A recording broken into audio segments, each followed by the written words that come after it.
Pulau itu karena hidup dengan istri saya sama anak saya. Jadi yang ngurus anak saya sendiri. Jarang ngulung nyuruh Ustaz dalam jarang. Ya, memang saya punya standar pakai kitab-kitab kados hikam. Saya ini merasa hidup di dunia itu sendiri. Sampai tak warai la Allah kalau kotar. Imam yang ngarang hikam itu punya resep supaya kamu seneng terus. Liyakil lama tafrahu bihi, mesti yakil lama tahzanu bihi. Usahakan sedikit sekali apa yang bikin kamu seneng, maka akan sedikit sekali yang bikin kamu susah. Jadi misalnya kulo nih, jadi kiai, misalnya cari wong ya kulo kiai wong alim, jelas nak ngalime ngalim, nak kiai rapati ya, nak ngalime jelas. Tapi nak kiai rapati, nah kan kiai tapi ra ngalim. Nak kulo nak darani wong alim malah muni ya jelas. Nak kiai rapati ya, kulo rapati nurut, tapi aturan masyarakat rapati napa? Nah sampean kiai tapi ora napa ngalim. Ya betul. Ndak ini memang bedanya jauh. Ya mungkin lebih kiai sampean di mana. Cara derdek-derdek dongo meyakinkan sampean. Tapi cara artine dongo piye paham kula. Lha mboten iki nyata, sampe rasa tersinggung napa barang-barang napa? Nyata. Nah, kula sering ditakoki kiai-kiai masalah. Resepnya apa jenengan? Kok jenengan ra tau susah, padahal kita ra tau wiridan, ra tau muhayyisib.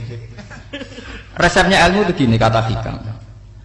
Ulama yang kayak hikam itu pernah ngarang kitab tuh saking syukurnya entah saking angkuhnya terserah komentari.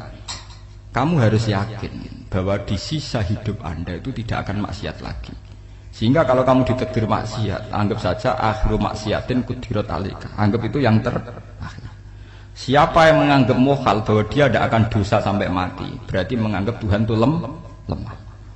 Karena cara berpikir kita kan bayangkan hidup itu 40 tahun lagi. Misalnya saya sekarang umur 40, bayangkan urip kadang 4 tahun meneh. Sampean misalnya umur selawe, bayangkan selawe tahun meneh. Sehingga nganggep dalam durasi ini selawe tahun kok orang maksiat kan mukhal. Apalagi sampai sudah tahu maksiat itu bakatem, paham? Ya maksiat ya kelas-kelasan, nak ABG pacaran, nak wong iso omah ya nakal, nak sing setengah soleh ya berbau proposal ya sesuai kontaknya DWD.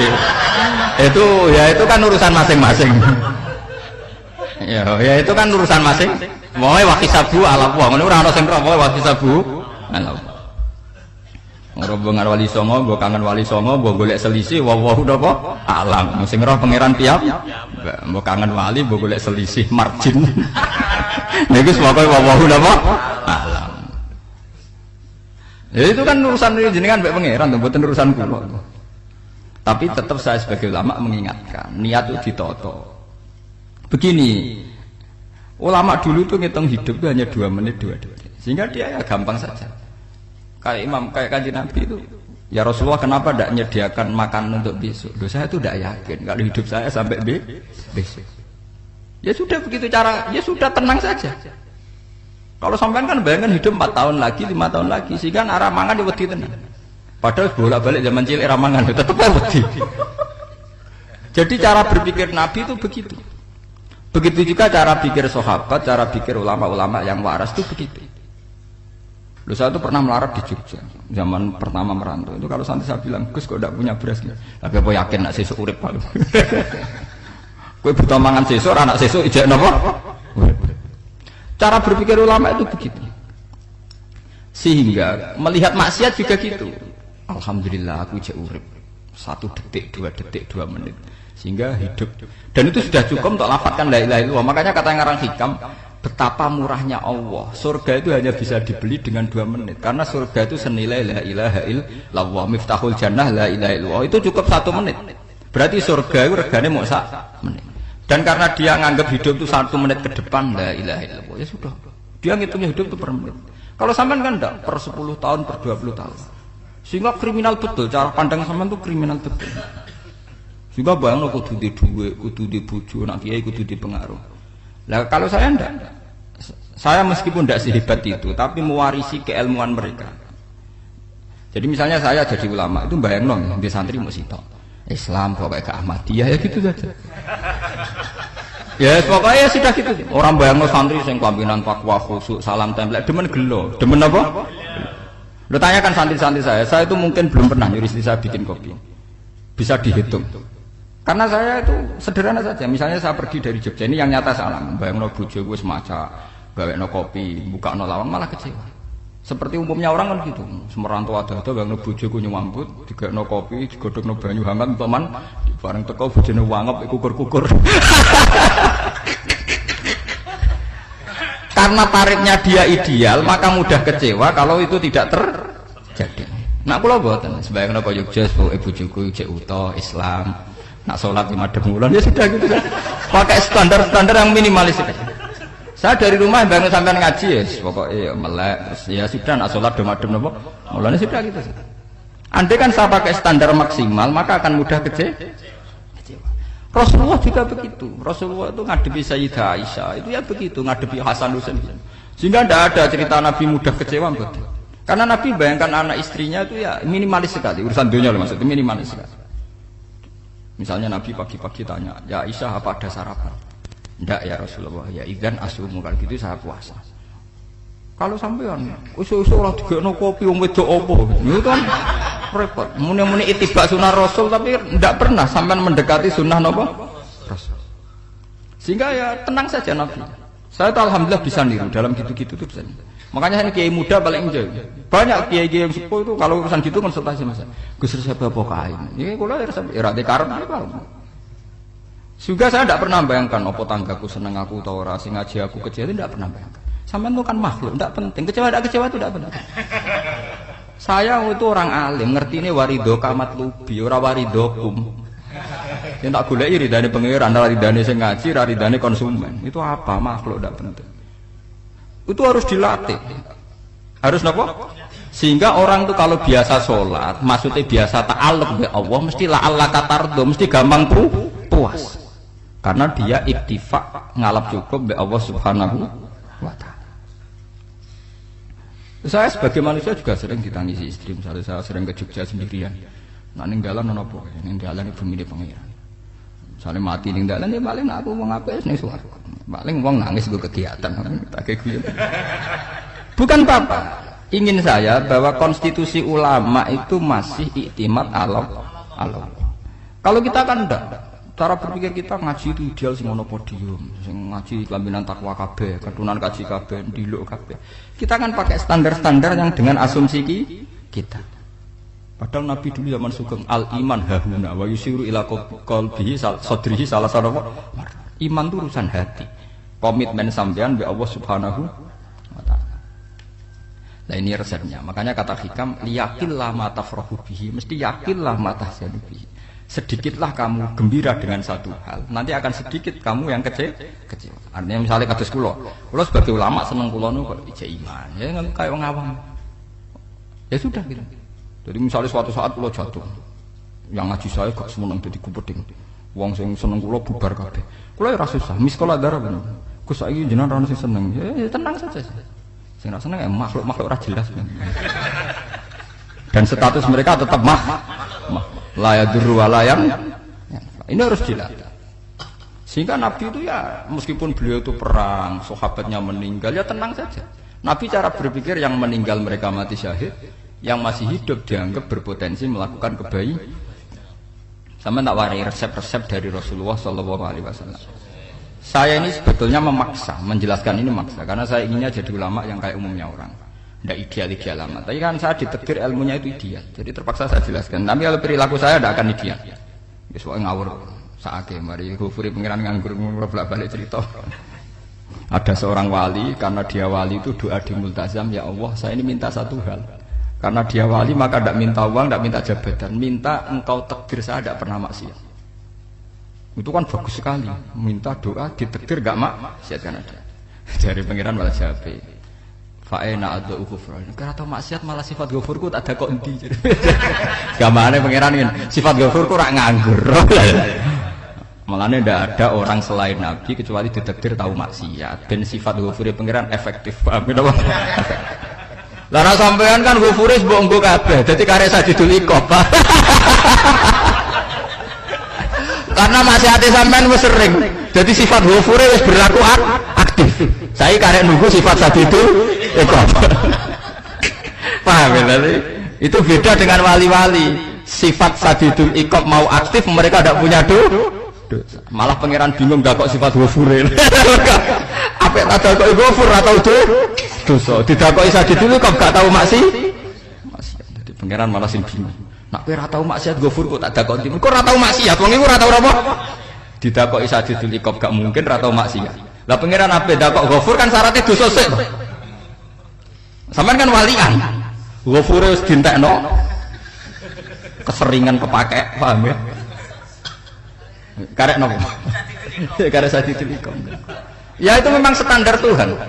Semua Quran itu kalau nyeritakan gitu. Nabi ibadi anni anal ghafurur rahim. Kawulaku ceritani aku ghafurur rahim. Tapi yo ceritani wa anna adzabi wal adzabul alim. Jadi Nabi ibadi anni anal ghafurur rahim wa anna adzabi wal adzabul alim. Kalau Nabi Ibrahim, Nabi Muhammad kan inna rabbaka lasariul iqab. Pangeran cepat nyiksane. Tapi wa innahu laghafurur. Jadi dua sifat ini pasti aktif. Dan tentu ulama itu senang sifat ghafur itu ya meskipun aktif, tapi mereka tidak pernah ngambil fasilitas sifat nopo. Kalau baleni malih. Sehingga kayak Sayyidina Umar radhiyallahu anhu ketika beliau pertama jadi khalifah, ini cerita di kitab Hayati Sahabat. Pertama dia jadi khalifah, orang mengira dia akan ngomong hal-hal yang besar, visi besar tentang negara, visi besar tentang izzatil Islam wal muslim. Tapi ketika Umar pertama pidato begini, ayuhal muslimun ayuhan nas, ana, dari kata Sayyidina Umar, ana hulamun min bani Mahsub, akulu min kholati. Saya ini pemuda dari Bani Mahsub. Kecil saya bisa makan karena bulik-bulik saya punya kebun kurma yang kalau saya memanen diopahi beberapa biji dan itu menjadi kuti wahayati, menjadi saya bisa hidup. Terus wassalamualaikum warahmatullahi wabarakatuh. Orang itu penasaran semua. Orang jadi khalifah pertama dibenem jadi Amirul Mukminin, pidatonya ngenang masa kecilnya ra kelar mangan, kelare mangan mergo buruh bulike, paham ya? Ngondoh kurma terus dikai tamarotin, beberapa kurma sing dadekno iso. Dan itu saya pakai sampai ketemu Allah Subhanahu wa taala saya pakai. Misalnya sekarang saya mulya, misalnya kalau dibilang mulya ya ana sing nyucup, ana sing husnudzon, ana sing hormat, ya macam-macam sawangane. Itu bodoh sekali kalau saya menikmati itu, bodoh sekali. Paling banter nikmati dicucup, dihormati itu apa? Tapi kalau nikmatnya bisa makan saat itu tuh nyawa. SBY jadi presiden prestasi, Gus Dur jadi presiden prestasi, tapi umpama presiden tetap mangan. Prestasi tertinggi adalah bisa makan selisat dirumki gojogonyo. Makanya Umar mengingatkan, sebetulnya nikmat tertinggi saya itu tidak saat saya jadi khalifah, saat itu kok aku iso mangan, cara gak aku mati. Paham ya? Jadi itu luar biasa. Kita ini kan menjadi angkuh karena ngitung nikmat itu yang besar-besar, punya prestasi, punya. Kalau saya enggak, ngitung nikmat itu kelar mangan gak mati, kan gampang. Sehingga saya tidak mudah kecewa karena tarifnya minimalis, gak gampang apa? Jadi misalnya kalau kapan-kapan kok berhubung, Gus ini Tuhan rasanya jenengan ngeten-ngeten. Oh makhluk itu ya gak apa-apa. Kalau disetatuskan kiai kan seakan-akan ngomongnya sakral, seakan-akan mandi. Tapi nak tak status, oh makhluk itu ngomong ngono ya sudah kan. Menjadi ringan kan kalau distatuskan sebagai apa? Makhluk. Tentu makhluk statusnya la yadurru wala yanfa. Nah di sini ini pentingnya orang-orang ahli tauhid tentu tidak punya kesusahan. Innalladzina qalu rabbuna Allah tsummas taqamu. Itu mesti tidak ada kesusahan sama sekali.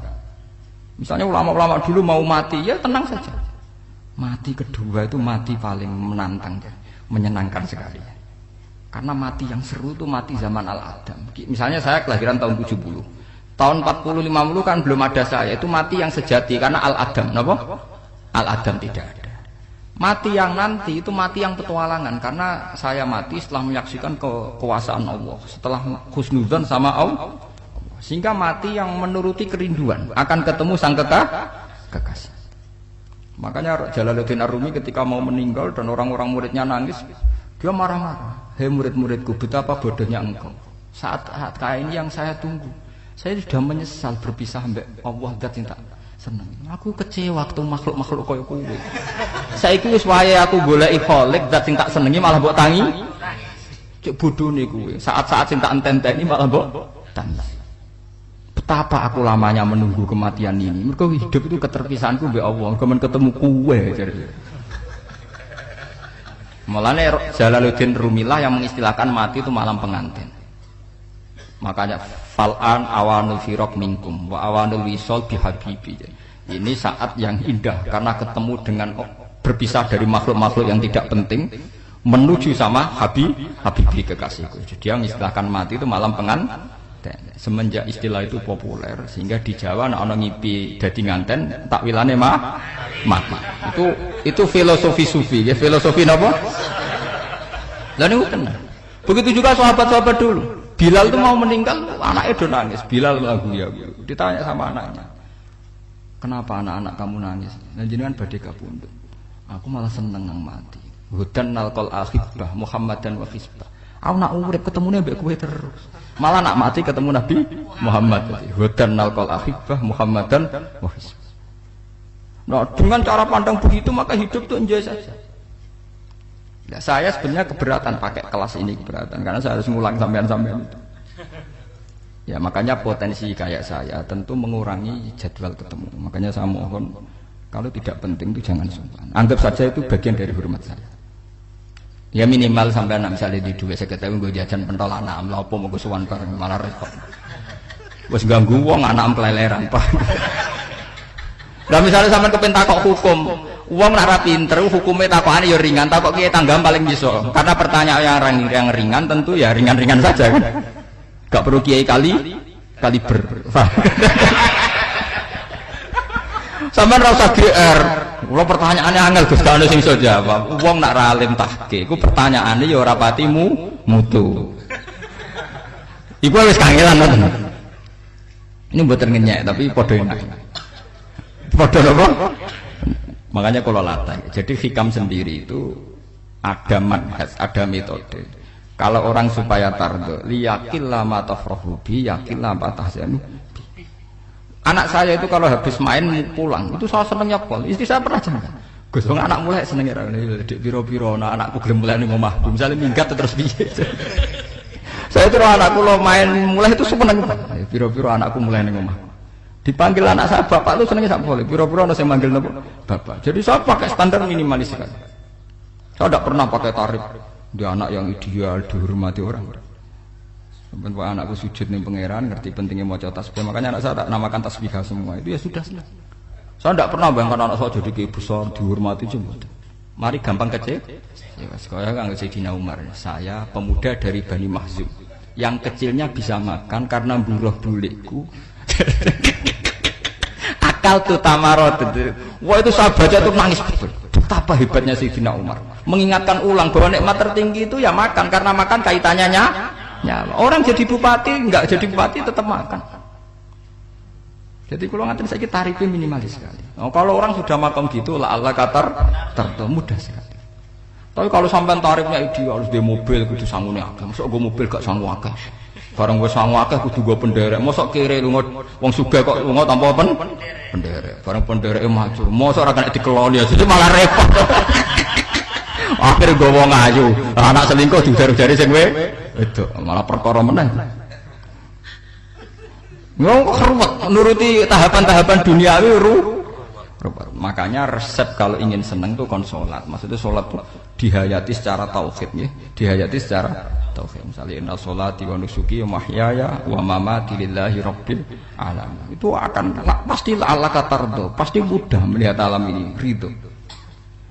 Ini satu sekelumit ya, dari resep seorang ulama yang saya meniru beberapa di kitab Hayati Sahabat, di kitab Hikam, dan meniru terutama semuanya sanad dari Rasulullah Shallallahu Alaihi Wasallam. Makanya suatu saat Nabi itu kagum. Abdullah bin Mas'ud itu jalan-jalan dan dikawal oleh beberapa malaikat. Terus Nabi itu heran. Ya Abdullah, kenapa malaikat itu selalu mengawal kamu? Terus kata Abdullah bin Mas'ud, ya Rasulullah, inilah akhtu khutwatan illa wa azunnu alla akhtu wa ukhra wa ma akaltu luqmatan illa wa azunnu alla alqamu ukhra. Saya itu tidak pernah melangkah kecuali saya tidak pernah yakin apa betul saya bisa melangkah lagi. Jadi perlangkahnya itu dia iktimat Allah. Dan saya tidak pernah mengunyah satu kunyahan kecuali saya tidak yakin apa betul saya bisa mengunyah lagi. Sehingga setiap kunyahannya tetap semuanya bernada Bismillah. Semua itu atas nama pertolongan Allah. Terus kata Rasulullah, orang kayak kamu itu andaikan saya ada nabi terakhir itu jadi nabi.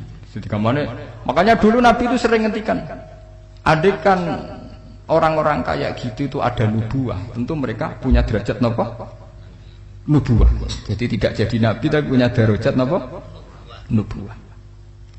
Lah orang yang cara berpikir gitu tentu tidak khawatir apa yang hilang dari dirinya karena dia berkontrak dengan Tuhan hanya per menit per detik.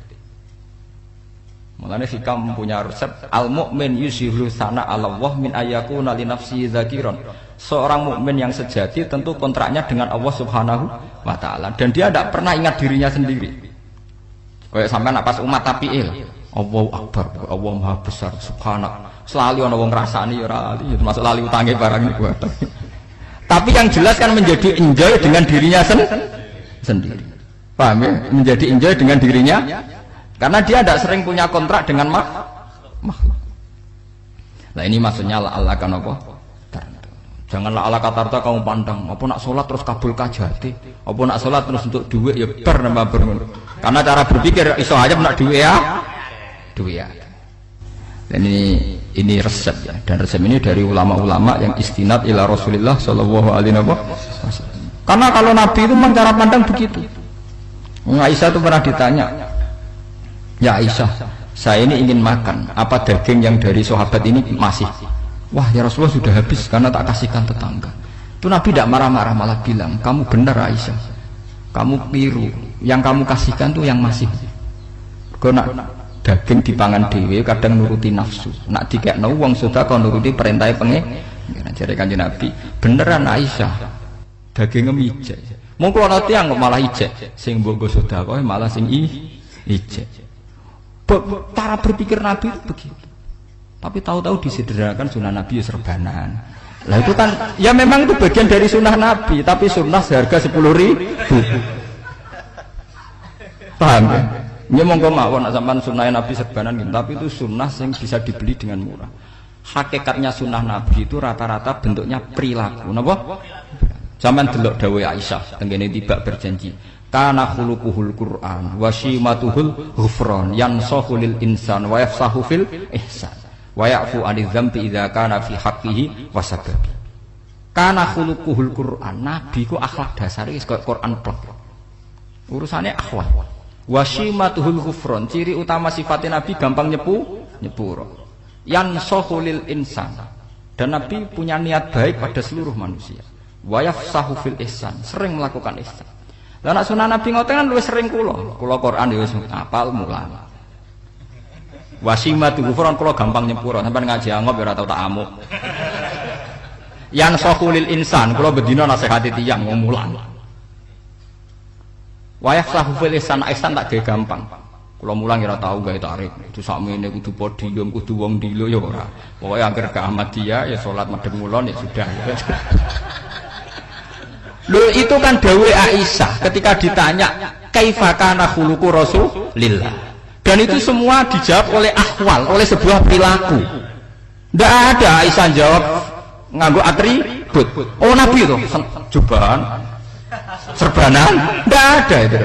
Memang itu sunnah ya, saya aku itu sunnah, teman jangan salah paham ya. Tapi itu sunnah yang tidak dijawab oleh Aisyah. Sunnah yang sampean jawab sendiri, paham?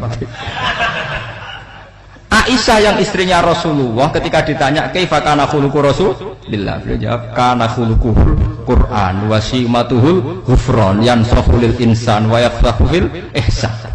Semuanya akhwal wa ya'fu 'anil dzambi idza kana fi haqqihi wa sababi wa idza di'a haqqu wa lam yakun li ahadi marra'ahu badihatan haba wa idza da'ahu al miskinu ajaba yaqulul haqqa walau kana murra wa la yutmiru lil muslimin hisaw wala dur. Semuanya itu akhwal, satu perilaku sosial. Saya mengakui kalau serbanan sunat, ya saya ngakui. Tapi sunnah wis karena saya mewakili yang akhwal tadi yang apa? Lah mungkin untuk sampeyan, monggo kalau untuk ngisi sunnah. Tapi mbok ya adil itu. Ini bukan kritik mboten nggih. Yang meyakini serban sunat kan sudah banyak dan itu bagus. Tapi cobalah juga meyakini ahwalu Rasulillah. Makanya mansana sunnatan itu rata-rata ulama maknani siapa yang ikut sunnahnya Nabi. Rata-rata ulama nafsir ahwalu Rasulillah wa af'alu. Perilaku sosial Rasulullah. Makanya terusannya wa idza da'ahul miskinu ajabah. Kalau dipanggil orang miskin ya datang. Ya maksudnya ada harus orang miskin manggil pas resepsi kawin mboten. Misalnya ana wong melarat kuwi di sepeda motor, wong melarate yo ngeturane puskesmas ya mbok terno. Wong melarat lara yo nukono misale apa minyak kayu putih mbok tekani. Ora kok ngerti-ngerti mbok ngurusan walimatul urus sing wajib piye lho. Payah. Lho, lalu wa idza da'al miskin ajaba ora ana hadise urusan walimatul urusan mboten. Kalau orang miskin manggil ya. Dalam riwayat hadis ya Nabi sering dipanggil orang miskin. Ya Rasulullah, mbok datang ke rumahku, ada apa? Terus ya Nabi, saya tuh ingin rumahku sing elek jenengan nate salat teng mriku. Ya Nabi datang ya salat saja ya ora jamuan. Fi ayyi makanin aradta an usolliya fi. Kamu di tempat mana kamu seneng salat? Teng mriki ya Rasulullah. Ya Nabi salat. Sing ngundang ya waras pisan. Kenangan mbek Nabi kok mae dienggo salat Nabi. Ambean tahu tanggung kiai kon salat. Kon mromosekno anakmu iku paham. Kiai dongakno ki kersane ketampi PNS waduh. Padahal kiai ini dhewe anake ra PNS. Kalau dulu kan sahabat ngundang Nabi itu ya gitu. Ya Rasulullah, saya itu ingin sekali engkau sholat di rumahku. Fa'attakhidhahu musallan. Kemudian tempat yang pernah engkau sholati mau tak pakai musola pribadi. Makanya masjid Kiblaten itu rumahnya sahabat. Karena dulu Nabi pernah sholat di satu tempat. Adalah ono perintah tahlilul kiblat itu di rumahnya sahabat. Itu sahabat dulu itu kalau ngaturin Nabi itu kenanya ingin Nabi pernah sholat di situ. Nah, ilmu ngeten ini mentek. Ya, untungnya enten kula, dadi ana sing eling-eling ya, Pak. Nah, sampean kudu syukur ya, artinya syukur ya. Orang kayak saya itu ndak usah sampean dikte-dikte ngikuti hukum adat.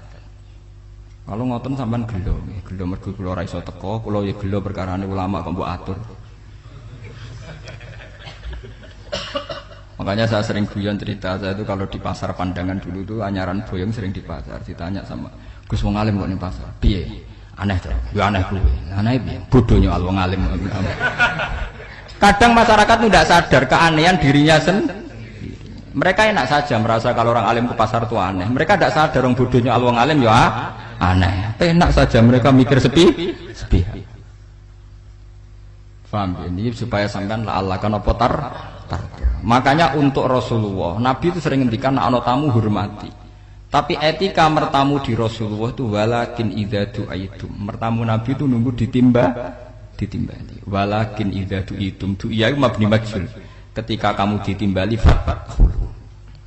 Jadi ya ayyuhalladzina amanu la tadkhulu buyutan nabiyyi illa ayyudzana lakum. Jadi untuk sowan Nabi itu nunggu dipanggil. Meskipun sahabat tuh rindu Nabi, tidak berani sowan ke dalamnya Nabi. Kalau ingin ketemu Nabi di barno pas sholat jamaah, karena Nabi pasti keluar di masjid. Andai kan Nabi nerima tamu di rumah, ya ora sida dadi Nabi. Amen nampa tamu. Makanya la tadkhulu buyutan nabiyyi ku illa ayyudzana lakum, kecuali kamu dapat izin. Nunggu dipanggil. Wa idza du'itum kalau dipanggil lagi fadkhulu. Ya sudah begitu. Tapi sekarang itu ya sudah begini. Ini kula cerita ilmiah saja. Saya tidak punya kepentingan apa-apa. Ya kepentingan kula ben ra mbok tamoni jujur mawon. Cuma guling-gilingan dulu itu kalau sahabat itu ketemu Nabi pendak sholat sama pendak ngaji. Paham ya? Jadi saya memilih sikap begini itu bukan tidak saya pikir. Tapi kalau ada kiai lain yang beda dengan saya tidak apa-apa. Kalau ulama lain beda tidak apa-apa. Justru seninya rahmatnya umatnya Nabi itu istilahu aimati rahmah. Khilafnya umatku itu rahmah. Mulane aku khilaf ben rahman, aku podo kan gak sido khilaf.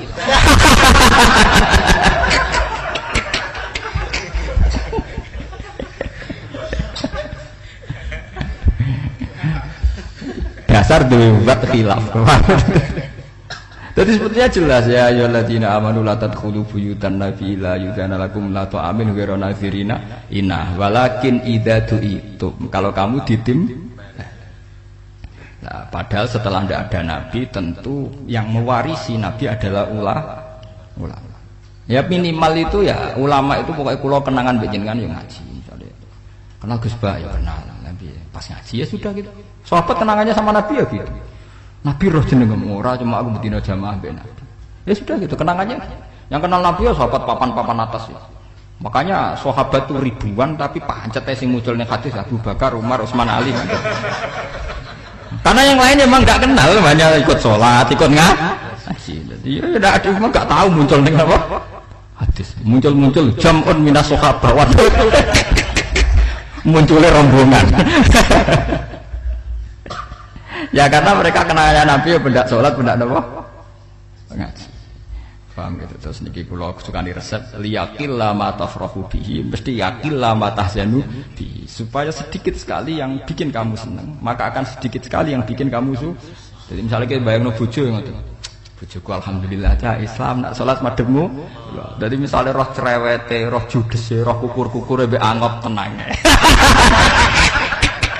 Tenang. Mergo jais. Tenang, karena tarifnya mini. Jajal misalnya tarif bojo kudu senyum teko wis maca. Bareng roe teko angop. Waduh wis bar. Dari hikam gampang. Makanya hikam itu punya cerita. Suatu saat seorang raja itu dapat kiriman gelas keramik yang indah sekali dari Zabarjat. Terus bertatahkan intan, pokoknya serba mewah. Raja itu senang sekali. Ketika tanya penasihatnya, menurut kamu gimana gelas ini? Ya gelas ini indah sekali, tapi sebaiknya raja ndak punya aja. Loh, saya senang kok sebaiknya ndak punya.